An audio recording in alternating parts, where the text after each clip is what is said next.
राधे, जय श्री कृष्ण भक्तों। आप सभी को सफला एकादशी की हार्दिक शुभकामनाएं। सफला एकादशी व्रत भगवान विष्णु की कृपा प्राप्त करने का एक अद्भुत और दिव्य अवसर है।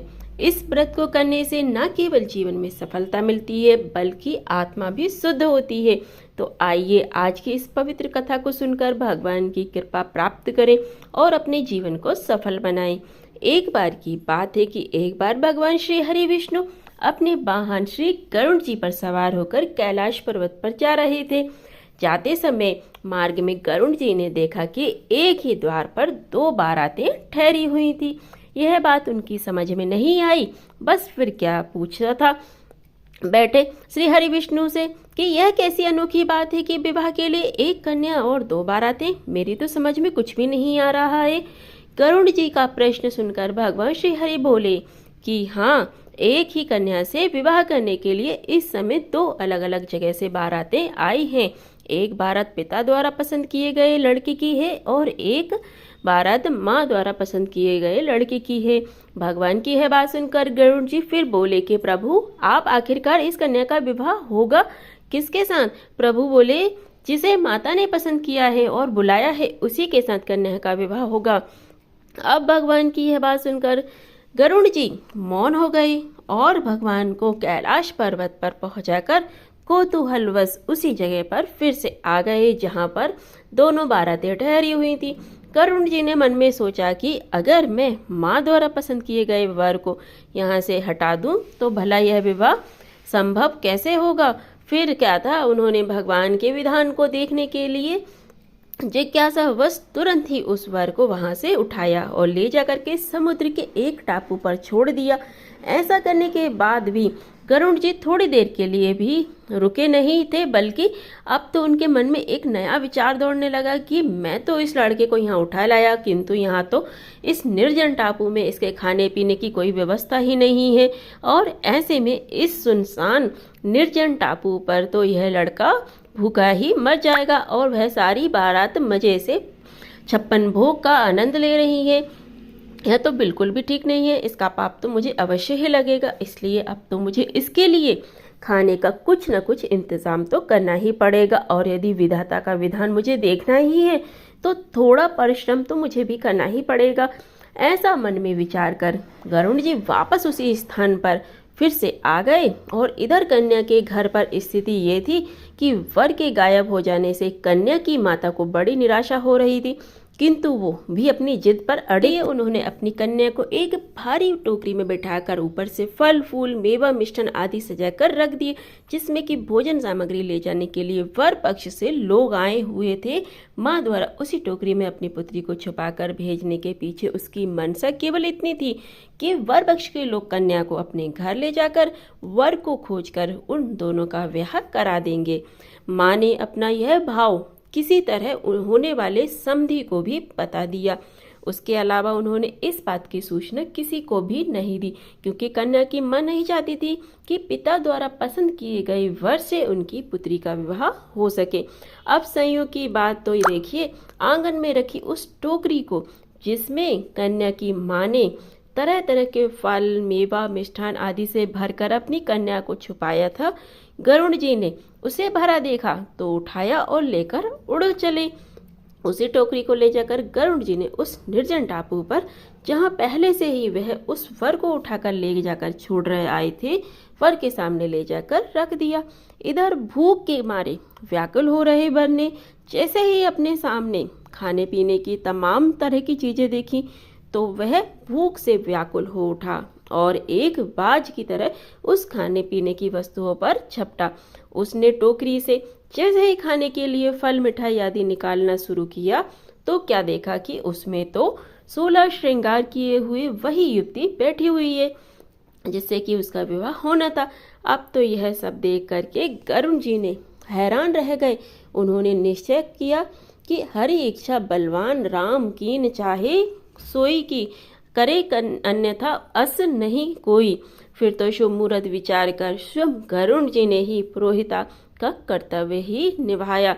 वेद मंत्रों से विधि विधान से विवाह कार्य संपन्न कराकर उन्होंने वर वधु को आशीर्वाद दिया और फिर से उनके घर पहुंचा दिया।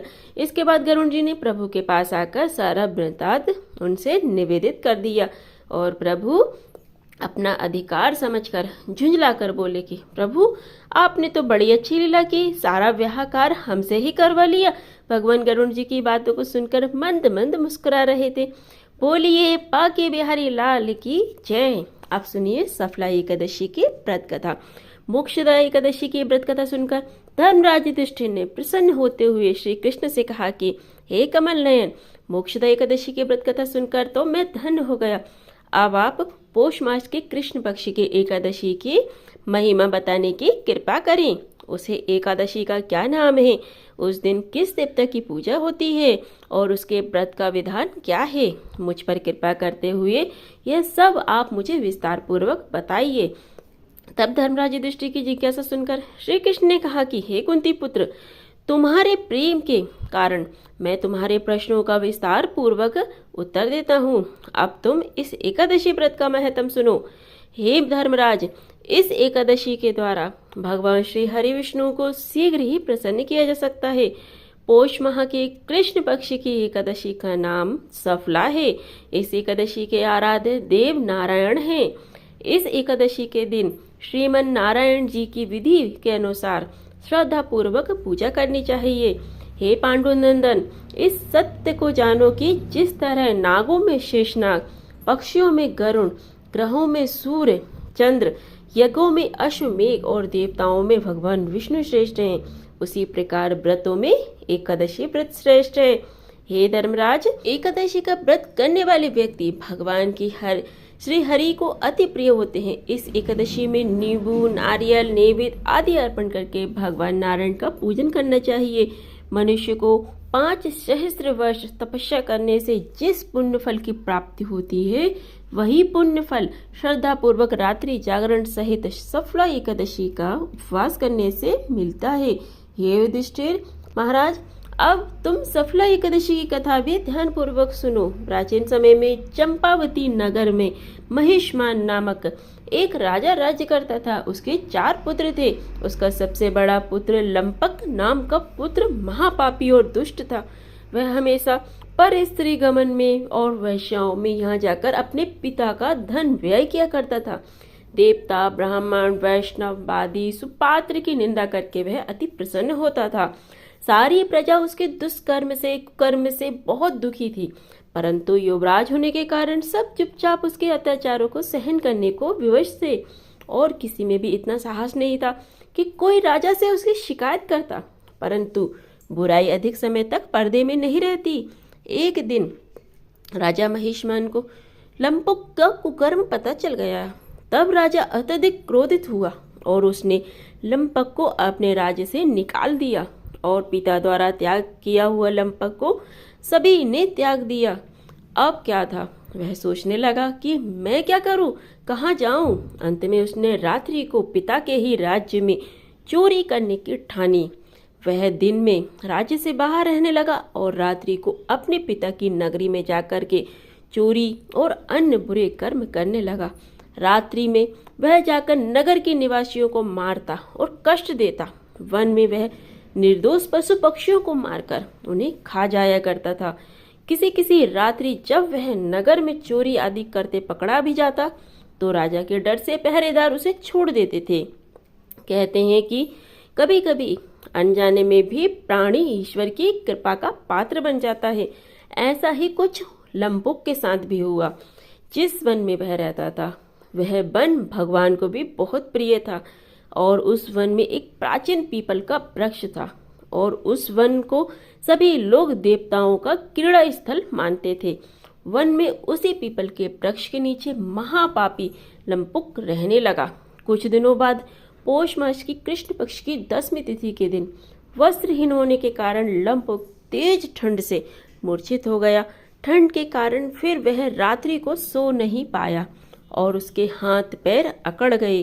बड़ी मुश्किल से, बड़ी कठिनाई से वह रात बीती, किंतु सूर्य उदय होने पर भी उसकी मूर्छा नहीं टूटी और वह ज्यों का त्यों पड़ा रहा।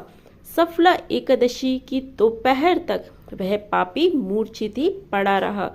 जब सूर्य के तपने से उसे कुछ गर्मी मिली, तब दोपहर में कहीं उसे होश आया और वह अपने स्थान से उठकर किसी तरह चलते हुए वन में भोजन की खोज में भटकने लगा।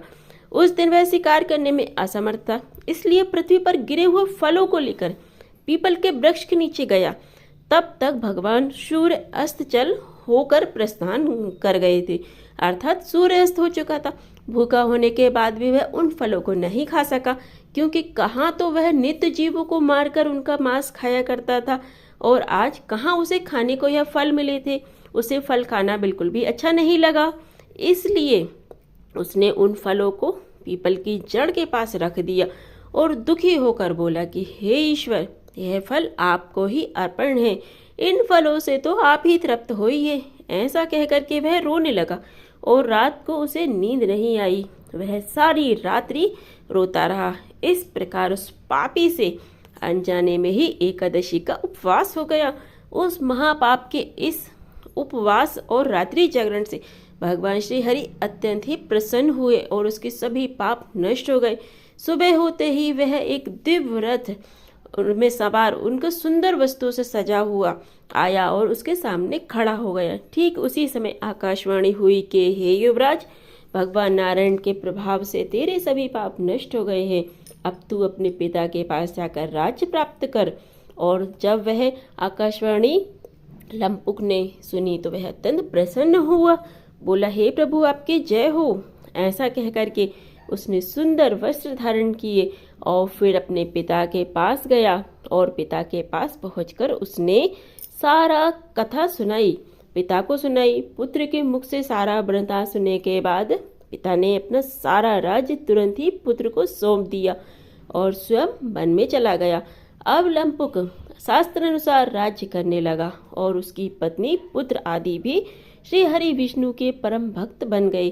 फिर वृद्धावस्था आने पर वह अपने पुत्र को राज्य सौंपकर भगवान का भजन करने के लिए वन में चला गया और अंत में परम पद को प्राप्त हुआ।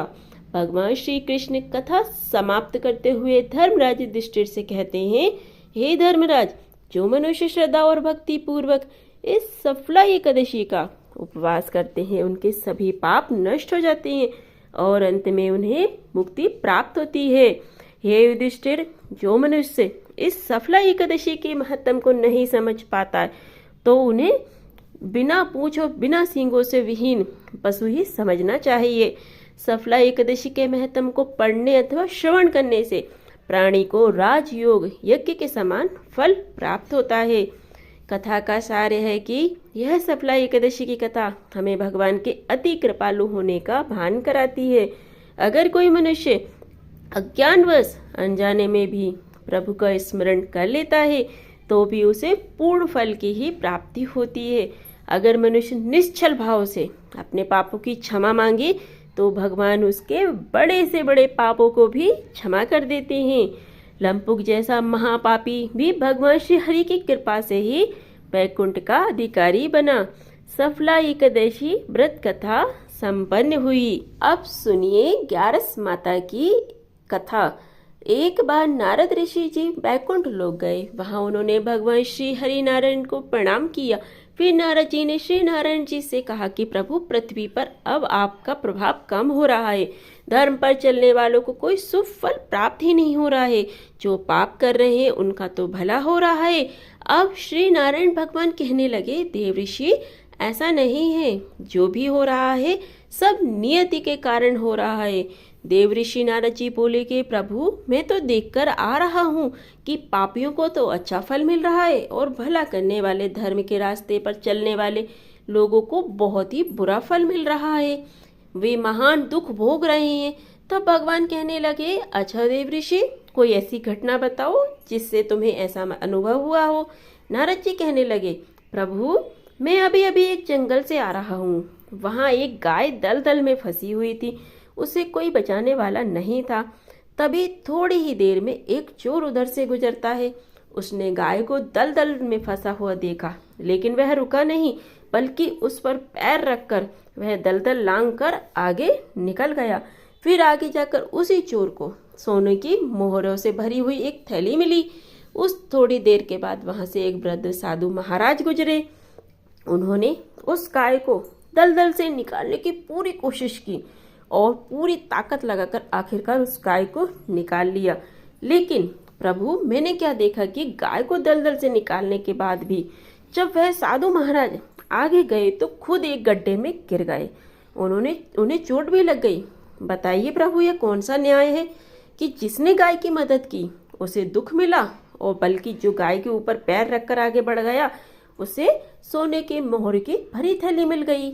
नारद जी की बात सुनने के बाद नारायण भगवान बोले कि देव ऋषि, यह सही हुआ है। जो चोर गाय पर पैर रखकर भाग रहा था उसकी किस्मत में तो एक खजाना था, लेकिन उसके इस पाप के कारण उसे केवल कुछ ही मोहरें मिली। वहीं इन साधु महाराज को गड्ढे में इसलिए गिरना पड़ा क्योंकि उनके भाग्य में मृत्यु लिखी हुई थी, लेकिन गाय को बचाने के कारण उनके पुण्य बढ़ गए और उनकी मृत्यु एक छोटी सी चोट में बदल गई। देव ऋषि, इंसान के कर्म से ही उसका भाग्य तय होता है, इसलिए अच्छे कर्म करना चाहिए। कभी भी किसी भी परिस्थिति में अच्छे कर्म करना नहीं छोड़ना चाहिए। यह सुनकर नारद जी बहुत प्रसन्न हुए और लक्ष्मी नारायण भगवान की जय जयकार करते हुए बैकुंठ लोक से चल दिए। प्रेम से बोलिए श्री लक्ष्मी नारायण भगवान की जय, देव ऋषि महाराज की जय। अब आप सभी बहुत ही प्रेम से एकादशी माता की कथा भी सुनिए। एक बार एक बूढ़ी माँ ने वृद्धावस्था में एकादशी का व्रत रखा। वैसे तो वह अपने पूरे जीवन काल में एकादशी का व्रत रखती आ रही थी, लेकिन वृद्धावस्था होने के बाद भी वह इस व्रत को उतनी ही निष्ठा और उतने ही नियम के साथ रख रही थी। वृद्धावस्था में तो वैसे भी बहुत सारी बाधाएं होती हैं। वैसे तो बूढ़ी माँ को भगवान की कृपा से सभी सुख सुविधाएं प्राप्त थी, लेकिन फिर भी वह अपने परिवार की सुख समृद्धि की कामना से इस कठिन व्रत को रखने लगी। वे अधिकतर एकादशी का व्रत निर्जल ही रखती थी। एकादशी का दिन आने पर उन्होंने इस बार भी निर्जल व्रत रखा।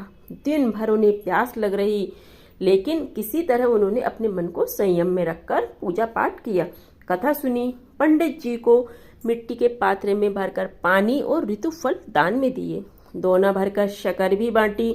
उन्हें गर्मी के कारण बहुत बेचैनी हो रही थी, इस कारण से वह बड़ी देर तक पानी में हाथ पैर डालकर बैठी रही, पानी से बार बार कुल्ला करती रही। तब कहीं जाकर उन्हें थोड़ी देर के लिए आराम मिला, चैन पड़ा, लेकिन थोड़ी देर के बाद उनका फिर मुंह सूखने लगा। एक तो धूप बहुत तेज पड़ रही थी, इस कारण बूढ़ी माँ बहुत ही बेचैन हो रही थी। एक तो बुढ़ापा, ऊपर से भयंकर गर्मी। वृद्धावस्था की स्थिति तो इसी प्रकार की होती है। फिर जैसे तैसे रो धोकर किसी प्रकार दिन कट गया, पर अब पहाड़ सी रात उनके सामने थी जिसका कटना बड़ा ही मुश्किल दिखाई पड़ रहा था। चारपाई पे पड़े पड़े ही शांति से बूढ़ी माँ प्यास के मारे बार बार करवट बदल रही थी। कई बार वे घर से बाहर जाती, फिर अंदर जाती, ना जाने उन्हें बाहर शांति नहीं मिल रही थी। अंदर चारपाई में पड़े पड़े बार बार एकादशी माता का ध्यान करती रहीं और कहती रहीं कि हे माता, आप मेरी लाज रखिए, आप मुझे शक्ति दीजिए जिससे मैं भली भांति आपका यह व्रत पूर्ण कर सकूं, यह पहाड़ सी रात शांति के साथ बीत सके। प्यास के कारण बूढ़ी माँ की बेचैनी तो बढ़ ही रही थी। उन्होंने धैर्य रखने का बहुत प्रयास किया, किंतु सहनशीलता की सीमा टूट ही गई और वे घबराकर प्यास के मारे एकदम चिल्ला पड़ी। चिल्लाने लगी कि बचाओ बचाओ, मेरे प्राण निकल रहे हैं। तब उनका चीखना चिल्लाना सुनकर परिवार भर के सभी लोग उनके आसपास इकट्ठा हो गए और पूछने लगे कि अम्मा जी क्या हुआ, आपको क्यों चिल्ला रही हैं? तब आप इस बुढ़ापे में इतने कठिन व्रत को क्यों कर रही हो? अम्मा जी, शक्ति हो तभी भक्ति होती है। जब आपकी सामर्थ्यता निर्जल व्रत करने की नहीं है तो आप क्यों जल त्याग कर रही हैं? आप पानी पी लिए। तब वे बूढ़ी माँ अपने परिवारजनों से कहने लगी कि अरे, मेरे तो प्राण ही निकल जा रहे हैं, जरा कोई मेरी छाती पर ठंडे पानी का घड़ा तो रख दो। तब नाती ने दादी की छाती पर ठंडे पानी का घड़ा रख दिया। तब कहीं जाके उन्हें थोड़ा आराम मिला। थोड़ी देर के लिए उन्होंने अपनी आंखें बंद कर ली। इधर एकादशी माता ने सोचा कि यह तो बूढ़ी अम्मा है और बहुत नियम पालन के साथ व्रत भी रखती है, चल करके इनकी परीक्षा ली जाए। तब वे आधी रात को मुर्गा बनकर ढेर लगाने लगी और अपने घर के द्वार पर मुर्गी की आवाज़ सुनकर दादी जल्दी उठी। सोचा शायद सुबह हो गई, लेकिन जब बाहर आकर के देखा तो आसमान में उन्हें कहीं भी प्रातःकालीन तारा दिखाई नहीं दिया। वे सोचने लगी कि यह मुर्गा क्यों और कैसे बोल रहा है। उन्हें प्यास तो लग रही थी, अब तो थोड़ा बहुत उनका मन भी बेचैन होने लगा, किंतु आखिरकार उन्होंने दृढ़ निश्चय किया था, अब तो मैं व्रत पूरा करके ही पानी पीऊंगी, भले ही मेरे प्राण ही क्यों न निकल जाएं। यह सोच करके वह फिर से चारपाई पर लौट गई और थोड़ी देर में एकादशी माता ने उनकी फिर से परीक्षा लेनी चाहिए और वह एक छोटी सी बालिका बन करके एक गिलास में शरबत लेकर के उनके सिरहाने खड़ी हो गई और जोर से आवाज लगाकर कहने लगी कि दादी जी, सवेरा हो गया है, आप हाथ मुंह धो करके यह शरबत पी लीजिए। पहले तो शरबत का गिलास दे करके बूढ़ी माँ का मन ललचा गया, किंतु अचानक उन्हें याद आया कि उन्होंने तो निर्जल एकादशी व्रत रखा है। फिर उन्होंने सोचा कि मैं तो किसी भी प्रकार अभी शरबत नहीं पी सकती हूँ। यह सोचकर वह शांति से अपनी चारपाई पर फिर लौट गई। जब बहुत तेज की प्यास लगती है तो चारों ओर पानी ही पानी दिखाई देता है, यहाँ तक कि सपने में भी पानी के ही आते हैं। पानी पीने की तड़प इतनी थी कि थोड़ी ही देर के बाद बूढ़ी माँ को ऐसा लगा मानो किसी ने उन्हें पानी के कुएं में पटक दिया हो और वे बहुत देर तक उस कुएं में पानी के हाथ पांव चलाती रहीं, किंतु उन्होंने अपने मुंह में पानी की एक बूंद भी नहीं जाने दी और वे दृढ़तापूर्वक एकादशी का व्रत का पालन करती रही। थोड़ी ही देर में ना जाने कहां से सामने आग जलती दिखाई दी, जिससे उन्हें बहुत ज्यादा गर्मी लगने लगी और मारे प्यास के उनका गला सूखने लगा, उनके प्राण निकलने लगे, किंतु बूढ़ी माँ का कोई कुछ भी नहीं बिगाड़ पाया। वे जहाँ की तहाँ मुस्कुराती रहीं, बैठी रहीं। थोड़ी देर में बाहर उजाला होने लगा, ऐसा लगा मानो सवेरा हो गया हो। बूढ़ी माँ ने जब बाहर निकल कर देखा तो समझ गई कि अब सवेरा होने में बस कुछ ही देर बाकी है। यह जानकर के वे बड़ी शांति से इधर उधर घूमने लगी। एकादशी माता यह बात अच्छी तरह से समझ गई कि यह बूढ़ी माँ किसी भी तरह अपने व्रत से नहीं टल सकती, अपना व्रत बीच में नहीं तोड़ सकती। वह उनके सत्य व्रत को बहुत अच्छी तरह से समझ गई। सवेरा होते ही बूढ़ी माता ने स्नान किया, भगवान की पूजा पाठ की, एकादशी माता की कथा सुनी, फिर ब्राह्मणों को दक्षिणा दे करके भोजन कराया, तब कहीं उन्होंने जल ग्रहण किया। कन्याओं को भोजन कराने के बाद फिर माता ने खुद भोजन ग्रहण किया। उस श्रेष्ठ व्रत के प्रताप से बूढ़ी अम्मा की आयु बढ़ गई, उनका घर परिवार हरा भरा हो गया। घर में अब किसी प्रकार का कोई अभाव नहीं रहा और वे हर तरह के सुख साधनों से संपन्न हो गईं। नाती नातिन से उनका घर भर गया और वे उसी दिन से 12 महीने की एकादशी का व्रत उसी प्रकार निर्जल रहकर रखने लगी और फिर एकादशी व्रत के पुण्य प्रताप से वह अपने जीवन में हर प्रकार के सुख भोग कर अंत में बैकुंठ धाम को चली गई। हे एकादशी माता, जैसे आपने उन बूढ़ी माँ को उनके परिवारजनों को सुख समृद्धि प्रदान की, जैसे आपने बूढ़ी माँ को अंत में मोक्ष प्रदान किया, वैसे ही इस कथा को सुनने वाले सभी भक्तों को सुख सुविधाएं प्रदान कर उनकी सभी मनोकामनाएं पूर्ण करना और मोक्ष प्राप्ति की इच्छा करने वाले भक्तों को मोक्ष प्रदान करना। प्रेम से बोलिए एकादशी माता की जय।